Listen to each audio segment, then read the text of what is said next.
Hello friends, मैं Prashant Singh VPS education में आप लोगों का स्वागत करता हूं। आज से रिलेटेड जितने भी इम्पोर्टेंट करंट अफेयर्स होने वाले हैं वो सब आज हम डिस्कस करेंगे। उससे पहले हम लोग 13 फरवरी को हुए कुछ हिस्टोरिकल इवेंट्स को देख लेते हैं। 1547 में गुजरात के बहादुर शाह जफर को पुर्तगालियों ने धोखे से गिरफ्तार करने की कोशिश की और भागने के चक्कर में वह डूब गए। 14 फरवरी 1556 में अकबर की ताजपोशी पंजाब के गुरदासपुर जिले के कलानौर में हुई थी। 1628 में शाहजहां आगरा की गद्दी पर बैठा था।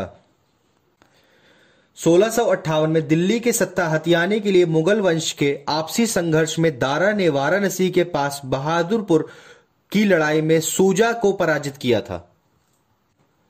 14 फरवरी 1663 में कनाडा फ्रांस का एक प्रांत बना था। 1670 में रोमन कैथोलिक सम्राट लियोपोल्ड प्रथम ने यहूदियों को वियना से बाहर किया था। 1743 में हेनरी पेलहन ब्रिटेन के वित्त विभाग के पहले प्रमुख बने थे। 1846 में कॉर्को गणराज्य का विद्रोह पूरे पोलैंड में फैल गया था। भारत के पहले होम्योपैथिक मेडिकल कॉलेज की स्थापना 14 फरवरी 1881 में कलकत्ता में हुई थी। 1899 में अमेरिकी कांग्रेस ने संघीय चुनाव में वोटिंग मशीन को इस्तेमाल करने की मंजूरी दी। अमेरिका का हिस्सा हवाई 1893 में बना था। 1912 में इंग्लैंड में पहली बार डीजल इंजन वाली पनडुब्बी का जलावरण किया गया। 1920 में शिकागो में महिला मतदाता लीग की स्थापना की गई। 14 फरवरी 1941 में महान क्रांतिकारी भगत सिंह, राजगुरु तथा सुखदेव को लाहौर के एक जेल में फांसी दी गई थी। 1945 में पराग्वे, पेरू, चिली और इक्वाडोर संयुक्त राज्य के सदस्य बने। 1958 में इराक और जॉर्डन को मिलाकर बने फेडरेशन के मुखिया शाह फैजल बने। 1972 में अमेरिका ने चीन के साथ व्यापार प्रतिबंधों में ढील की घोषणा की। अमेरिका ने मिस्र, सऊदी अरब और इजराइल को अरबों डॉलर के हथियार बेचने की घोषणा 1978 में की थी। 1979 में काबुल में अमेरिका राजदूत एडोल्फ डक्स की मुस्लिम उपद्रवियों द्वारा हत्या की गई थी। 1988 में फिलिस्तीन मुक्त संगठन के 3 वरिष्ठ अधिकारी बम विस्फोट में साइप्रस में मारे गए थे।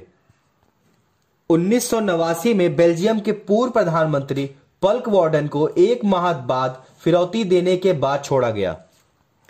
1989 में ही उच्चतम न्यायालय ने भोपाल गृह त्रासदी संबंधित याचिका की सुनवाई बंद कर दी थी। 1989 में ही ग्लोबल पोजिशनिंग सिस्टम पर आधारित पहला उपग्रह अंतरिक्ष में पृथ्वी की कक्षा के पास स्थापित किया गया था। 1990 में बेंगलुरु में इंडियन एयरलाइंस 605 पर सवार 92 लोग विमान दुर्घटना में मारे गए थे। 1992 में सोवियत संघ से अलग होकर गणराज्यों ने आगे से अधिक अलग सेना बनाने की घोषणा की। 1993 में कपिल देव ने 400 विकेट और 4000 रन बनाने का रिकॉर्ड बनाया। 1999 में इंफॉल में 5वें राष्ट्रीय खेलों की शुरुआत हुई। सन 2014 फरवरी को अंतर्राष्ट्रीय मुद्रा कोष के प्रबंध निदेशक माइकल कैडिसन ने अपने 14 वर्षीय कार्यकाल के बाद अवकाश ग्रहण किया। सन 2001 में अल सल्वाडोर में भूकंप आने से 225 लोगों की मौत हुई थी। 14 फरवरी सन 2002 में उमर शेख ने कहा, पर्ल जीवित नहीं किंतु तलाश जारी है। सन 2003 में श्रीलंका के चमिंडावास ने बांग्लादेश के खिलाफ खेलते हुए 8वें विश्व कप में पहली हैट्रिक बनाई। 2004 में जर्मन निर्देशक की हेड ऑन फिल्म को गोल्डन बियर पुरस्कार मिला। 2005 में प्रसिद्ध साहित्यकार डॉक्टर विद्यानिवास की सड़क दुर्घटना में मृत्यु हो गई थी। 2006 में न्यायाधीशों के विरोध में सद्दाम हुसैन भूख हड़ताल पर गए थे। 2007 में मध्य प्रदेश के 3 बार मुख्यमंत्री रह चुके श्यामा चरण शुक्ला का निधन हुआ। 2008 में नया मसूद को उनके कहानी संग्रह ताऊ चमन की मैनी के लिए 2007 में सरस्वती सम्मान प्रदान किया गया था। सिद्धार्थ सिन्हा की लघु भोजपुरी फिल्म उधेड़ बुन की प्रतिष्ठित बर्लिन महोत्सव सिल्वर बेयर पुरस्कार प्रदान किया गया। 2009 में सानिया मिर्जा ने पटाया ओपन टेनिस के फाइनल में प्रवेश किया। आइए अब 14 फरवरी को ही जन्मे कुछ मशहूर व्यक्तियों के बारे में भी देख लेते हैं। 14 फरवरी 1483 में बाबर का जन्म हुआ, जो आगे चलकर मुगलों का पहला सम्राट बना। 1875 में अलेक्जेंडर मिडमैन का जन्म हुआ, जो राज्य परिषद के अध्यक्ष भी थे। 1885 में सईद जफरुल हसन का जन्म हुआ था। 1908 में के हनुमंथैया का जन्म हुआ, जो भारतीय राष्ट्रीय कांग्रेस के राजनीतिज्ञ भी थे। 1921 में दामोदरम संजीवैया का जन्म हुआ, जो भारतीय राष्ट्रीय कांग्रेस के नेता थे और जो आगे चल के आंध्र प्रदेश के मुख्यमंत्री भी रहे। 1925 में मोहन धारिया का जन्म हुआ, जो पूर्व केंद्रीय मंत्री एवं सामाजिक कार्यकर्ता भी थे। 1933 में मधुबाला जी का जन्म हुआ, जो भारतीय फिल्म जगत में एक मशहूर अभिनेत्री बनी। 1937 में दिलीप भाई रमण भाई पारिक का जन्म हुआ, जो भारतीय राजनीतिज्ञ भी थे, जो गुजरात के भूतपूर्व 13वें मुख्यमंत्री भी रहे। 1938 में कमला प्रसाद का जन्म हुआ, जो हिंदी के प्रसिद्ध आलोचक भी माने जाते हैं। 1952 में सुषमा स्वराज का जन्म हुआ, जो भारतीय जनता पार्टी की शीर्ष महिला राजनीतिज्ञ भी हैं। 1962 में सकीना जाफरी का जन्म हुआ, जो आगे चल के भारतीय अभिनेत्री भी बनी। 14 फरवरी को ही कुछ महान लोगों के निधन हुए। आइए उस डाटा को भी हम लोग देख लेते हैं एक बार। 2007 में श्यामा चरण शुक्ला का निधन हुआ, जो मध्य प्रदेश के भूतपूर्व मुख्यमंत्री थे। 2005 में विद्यानिवास मिश्रा जी का निधन हुआ, जो हिंदी के प्रसिद्ध साहित्यकार, सफल संपादक, संस्कृत के प्रखंड विद्वान और जाने माने भाषाविद भी थे। 1964 में वीटी कृष्णमाचारी जी का निधन हुआ, जो भारतीय सिविल सेवक और प्रशासक भी थे। 1834 में सर जॉन शोर का भी निधन हुआ, जो 1793 से 1798 तक भारत के गवर्नर जनरल रहे। तो आइए अब चलते हैं आज के अपने करंट अफेयर्स के प्रश्नों पर। तो हमारा आज का पहला क्वेश्चन है, द इकोनॉमिस्ट इंटेलिजेंस यूनिट के मुताबिक 2021 डेमोक्रेसी इंडेक्स के वार्षिक रैंकिंग में भारत का कौन सा स्थान रहा? तो इसका सही उत्तर है भारत का 46वां स्थान है इस लिस्ट में। द इकोनॉमिस्ट इंटेलिजेंस यूनिट के मुताबिक 2021 डेमोक्रेसी इंडेक्स के वार्षिक रैंकिंग में भारत का 46वां स्थान रहा, जबकि नॉर्वे इकोनॉमिक इंटेलिजेंस द्वारा डेमोक्रेसी इंडेक्स में भारत का पहला स्थान रहा। इसी सूची में न्यूजीलैंड दूसरे और फिनलैंड तीसरे स्थान पर रहा। न्यायमूर्ति मुनीश्वर नाथ भंडारी को हाल ही में किस उच्च न्यायालय का मुख्य न्यायाधीश नियुक्त किया गया? तो इसका सही उत्तर है मद्रास उच्च न्यायालय। पिछले वर्ष नवंबर में न्यायमूर्ति संजीव बनर्जी के मेघालय उच्च न्यायालय के स्थानांतरण होने के बाद ही हाल ही में न्यायमूर्ति मुनीश्वर नाथ भंडारी को मद्रास उच्च न्यायालय का मुख्य न्यायाधीश नियुक्त किया गया। साथ ही उड़ीसा और मध्य प्रदेश उच्च न्यायालय में 3 नए अधिवक्ता नियुक्त किए गए हैं। इनमें से किस बैंक ने हाल ही में 5 ऑनलाइन पाठ्यक्रम शुरू करने के लिए एनएस अकादमी के साथ समझौता किया है? तो इसका सही उत्तर है भारतीय स्टेट बैंक। भारतीय स्टेट बैंक ने हाल ही में वित्तीय साक्षरता को एक आवश्यक जीवन कौशल के रूप में बढ़ावा देने के लिए उद्देश्य से हाल ही में 5 ऑनलाइन पाठ्यक्रम की शुरुआत की और एनएससी अकादमी के साथ समझौता किया। यह पाठ्यक्रम शिक्षार्थियों को बैंकिंग, अनुपालन, उधार मापदंडों और कई अन्य विषयों के मूल सिद्धांतों की गहरी समझ रखने में सक्षम बनाएगा। केंद्र सरकार ने हाल ही में किस वर्ष तक कृषि क्षेत्र में डीजल को अक्षय ऊर्जा में बदलने का लक्ष्य रखा है? तो इसका सही उत्तर है 2024। केंद्र सरकार ने हाल ही में वर्ष 2024 तक कृषि क्षेत्र में डीजल को अक्षय ऊर्जा से बदलने का लक्ष्य रखा है। यह लक्ष्य 2030 तक गैर जीवाश्म ईंधन की हिस्सेदारी बढ़ते और 2070 तक शुद्ध शून्य उत्सर्जक बनने की सरकार की प्रतिबद्धता के अनुरूप निर्धारित किया गया है। निम्न में से किस आयोग ने हाल ही में री imagining health care in India report जारी की है? तो इसका राइट आंसर है नीति आयोग।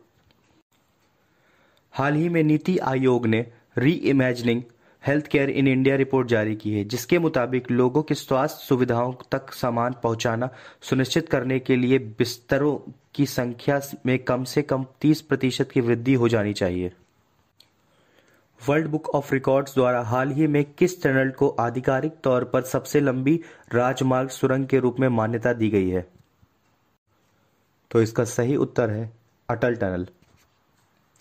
लेह मनाली राजमार्ग पर पूर्वी पीर पंजाल हिमालय रेंज में रोहतांग पास के नीचे बनी अटल टनल को हाल ही में वर्ल्ड बुक ऑफ रिकॉर्ड्स में आधिकारिक तौर पर 10,000 फीट से ऊपर विश्व के सबसे लंबी राजमार्ग सुरंग को मान्यता दी गई है। इस टनल की लगभग 9.2 किलोमीटर लंबाई है।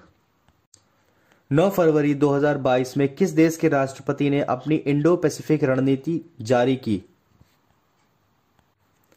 तो इसका सही उत्तर है अमेरिका। दस्तावेज क्षेत्र में चुनौतियों से निपटने के लिए सामूहिक क्षमता के निर्माण पर केंद्रित है। चीन की मूर्खता, महामारी और जलवायु परिवर्तन आदि।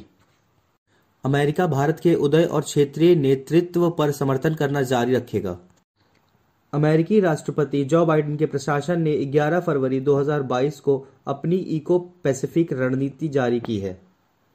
इसने भारत के दक्षिण एशिया और हिंद महासागर में एक समान विचारधारा वाले भागीदार और नेता के रूप में मान्यता दी है, जो दक्षिण पूर्व एशिया में सक्रिय है और सबके साथ जुड़ा हुआ है। फरवरी 2022 में बर्लिन यूरोपियन फिल्म मार्केट 2022 के किस संस्करण में इंडिया पवेलियन का उद्घाटन किया है? तो इसका सही उत्तर है 72। 10 फरवरी 2022 को 72वें बर्लिन यूरोपियन फिल्म बाजार 2022 में इंडिया पवेलियन का उद्घाटन किया गया है। यह कार्यक्रम बर्लिन अंतर्राष्ट्रीय फिल्म महोत्सव के तर्ज पर आयोजित किया गया है। उद्घाटन सत्र के मेजबानी सूचना और प्रसारण मंत्री, राष्ट्रीय फिल्म विकास निगम और भारतीय उद्योग परिसंधान द्वारा किया गया था। भारत का फिल्म उद्योग दुनिया का सबसे बड़ा उद्योग है, जो हर साल 3000 फिल्म का निर्माण करता है। पवेलियन 17 फरवरी तक लाइव रहेगा। विभिन्न क्षेत्रीय भाषाओं में 8 अन्य भारतीय फिल्मों का प्रदर्शन किया जा रहा है। भारत ने देश के पहले कोविड-19 प्रकोप का प्रबंधन करने के लिए किस देश को चिकित्सा आपूर्ति की एक खेप भेजी है? तो इसका सही उत्तर है किरीबाती। विदेश मंत्रालय ने बताया कि खेप में पल्स ऑक्सीमीटर, पीपीई किट और आपातकालीन कोविड-19 दवा शामिल है। तरावा किरीबीती की राजधानी है। परिवहन मंत्री बी श्रीरामुलु के मुताबिक किस राज्य में skill and entrepreneurship development university बनाने की योजना की गई है? तो इसका सही उत्तर है कर्नाटक। यह विश्वविद्यालय इसलिए खोला गया है क्योंकि सभी क्षेत्रों में नई तकनीक को अपनाने की जरूरत है।